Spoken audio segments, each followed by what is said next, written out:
नमस्कार गाइस, तपाईहरुलाई चाहिँ विश्वास लागेन होला हैन मैले पुरस्कार दिन्छु भनेर। त्यो भएकोले धेरैजनाले क्यूआर पठाउनु पनि भएन। अनि जति जनाले पठाउनु भयो, दुई चार जनाले एक दुई जनाले पठाउनु भएको छ। सो वही मध्येबाट एकजनालाई चाहिँ म दिन्छु 1000 रुपैयाँ ट्रान्सफर गरिदिन्छु हैन। तर सबैजनाले पठाउनु भएको थियो भने चान्स थियो तपाईहरुको पनि है। अनि सब्स्क्राइब सबैजनाले गरिदिनु भएको थियो भने तपाईले पनि पाउन सक्नुहुन्थ्यो। अझै पनि यस भिडियोबाट पनि भन्न चाहन्छु कि सब्स्क्राइब गरेर आउनुहोस्, तपाईहरुलाई म सब्स्क्राइबको बराबर उपहार दिनेछु। यहाँहरु मध्येबाट भाग्यशाली हुनु भएको छ उज्जवल बस्नेत, उहाँलाई धेरै धेरै बधाई छ। आगामी दिनमा पनि जोडिदै गर्नु होला। हाई गाइस, नमस्ते। मैले चाहिँ हिजो भनेको थिएँ नि यो ब्याग केबाट बनेको भनेर मैले पोस्ट गरेको थिएँ यो ब्याग हैन। र मैले जसले मिलाउनुहुन्छ त्यसमध्येबाट सिलेक्ट गरेर चाहिँ एकजना भाग्यशाली विजेतालाई चाहिँ मैले रु 1000 दिने निर्णय गरेको थिएँ। सो कतिजनाले चाहिँ फ्याक हो या झुट बोलेको यतातिर भन्ने हुन्थ्यो। तर अब सबैले त पाउनु हुँदैन। तर पनि एकजनालाई चाहिँ म दिँदैछु हैन। म ट्रान्सफर गरिदिन्छु, त्यसपछिबाट तपाईहरुलाई विश्वास हुन्छ किनभने मैले झुट बोलेको होइन। यो चाहिँ मैले किन प्रमोट गर्न खोजेको भने खासमा यो गाँजाबाट बनेको हो क्या, नेपाली ब्रान्ड हो, मेड इन नेपाल हो है। यहाँ लेखिएको छ मेड इन नेपाल हैन। सो त्यो भएकोले चाहिँ नेपाली ब्रान्ड गाँजाबाट पनि यति राम्रो ब्याग बन्दो रहेछ हैन। त्यो भएकोले चाहिँ है यसको एकदम राम्रो छ क्या, एकदम सफ्ट है। ब्याग यति राम्रो छ, हेर्दा लुक्स पनि अनि अर्ग्यानिक है। त्यो भएकोले चाहिँ हाम्रो नेपालमा गाँजालाई ब्यान गरिदिएछ, तर गाँजाबाट चाहिँ कति धेरै कुराहरू बनाउन सकिन्छ।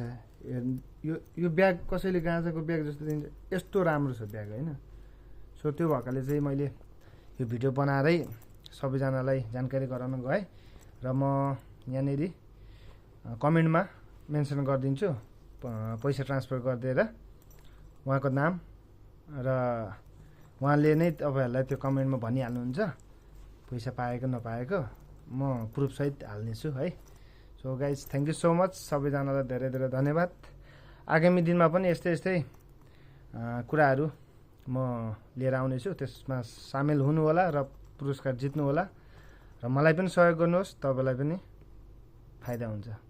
अनि अर्को कुरो भनेको अब म चाँडै नै यो डिजिटलाइजको दुनियाँ छ हैन, म चाँडै नै अब एउटा यस्तो गेम खेलाउँदैछु, यस्तो गेमको सिर्जना गर्दैछु कि तपाईले भिडियो हेरे बापत तपाईले पैसा पाउनुहुन्छ। अब अहिले तपाईहरु नर्मल अरु भिडियोहरु हेर्दाखेरि पैसा पाउनु हुँदैन नि हैन। तर मेरो भिडियो हेर्नुभयो भने र त्यसबाट तपाईले भिडियो हेरे बापत र मेरो युट्युब सब्स्क्राइब गरे बापतको तपाईहरुलाई पुरस्कार म दिन्छु। पुरस्कार भन्दा पनि तपाईले पैसा कमाउन सक्नुहुन्छ क्या। सब्स्क्राइब एकजना बराबर एउटा सब्स्क्राइब भए अनुसारले अथवा भिडियो हेरे अनुसारको त्यस अनुसारले म पुरै चाँडै नै म लिएर आउँदैछु। यही फेसबुक मार्फत सबैलाई जानकारी पनि गराएँ र यही फेसबुकमै म भिडियोहरू बनाएर अपलोड गर्नेछु। Thank you so much guys. यो चाहिँ गाँजाबाट बनेको मेड इन नेपाल है। So I proud of this bag हैन। यो चाहिँ हाम्रो यहाँ कतारमा एक्सपो कतार 6 महिना चलेको थियो, त्यसमा हाम्रो एकजना दाइले लिनुभएको रहेछ। प्राइस पनि त्यति धेरै रहेनछ, अझ नेपालमा त सस्तो पर्छ भन्ने थियो। त्यहाँनिर चाहिँ धेरैवटा देशका, विश्वका धेरै देशबाट आफ्नो